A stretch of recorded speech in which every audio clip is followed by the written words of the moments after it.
precious. If she likes a TV show, I watch it immediately. If she enjoys a restaurant, I make a reservation. If she thinks a blazer will look good on me, I buy it. If she tells me I'm being a little close-minded, well, I know it's time to boil the kettle, fetch a peppermint tea bag, and open myself back up. When I'm uncertain about anything, Zara is the first person I text, because she's one of the few people I can trust to be totally and completely honest.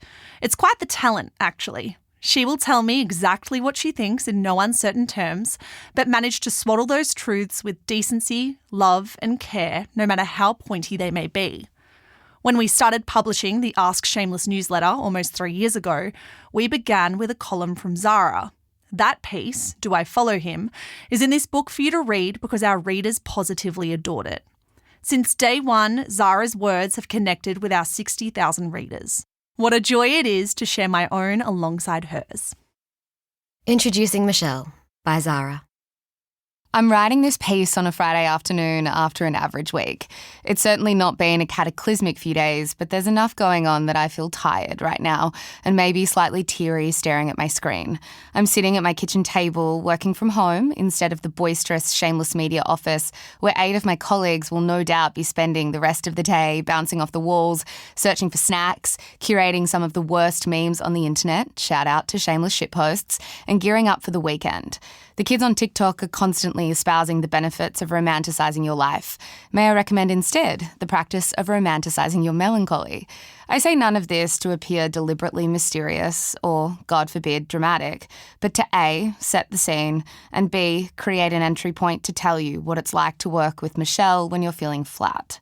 I've come to depend on Mish for many things over the course of our 5 years running a business together and 8 or so of friendship.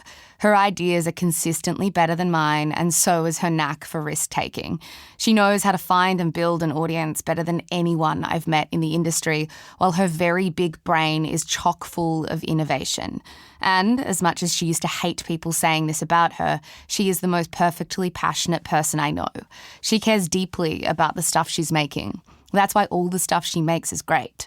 Mostly, though, on my flat days, I've come to depend on her compassion.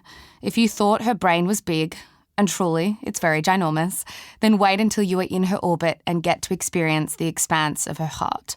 I could tell you all the ways she makes me feel better, like how yesterday she asked me all throughout the morning how she could manage our workload to make my day easier, or how, just an hour before that, she walked with me into work and listened intently as I told her what was on my mind, reminding me as I spoke that I wasn't crazy or foolish or too emotional.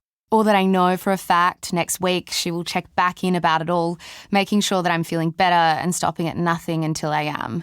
I could list all the ways, but what you should know the most is that her compassion makes me feel safe.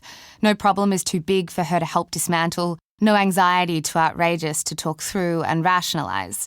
The funniest part about our dynamic is that I not only spend more time with her than I do my partner, but when I get home from work, I text her more than anyone else. Am I crazy? I'll begin. Or is it just me? But I'll ask. Her advice is always sage, tender, and honest. She will tell you the truth, but will wrap you up in so much love and cushioning first that it's never too hard to hear. As I write this, I'm reminded that she was one of the only people in my life who very gently told me a couple of years ago to get out of a relationship I wasn't happy in. Lo and behold, I got out of it. You'll experience all of this for yourself very soon as you flick through the pages of this book. Perhaps you've seen glimpses of her empathy before when you've read one of her Ask Shameless columns. It's why we wanted to turn those columns, plus a whole bunch of new ones, into a book, because those pieces have stuck with us and our community since the moment they were published. In short, I don't think I'm the only person who has broken up with a partner because Mish has quietly suggested it. Now you know how lucky I feel to work with Michelle. You should also know how lucky we are to publish the work of writers Pema Bakshi, Madison Griffiths, Eliza, Sholly, and Maggie Zhou in Ask Shameless. Their wonderful brains and the compassion they possess too make our newsletter and now this book what it is. I hope you find as much comfort in their words as we do.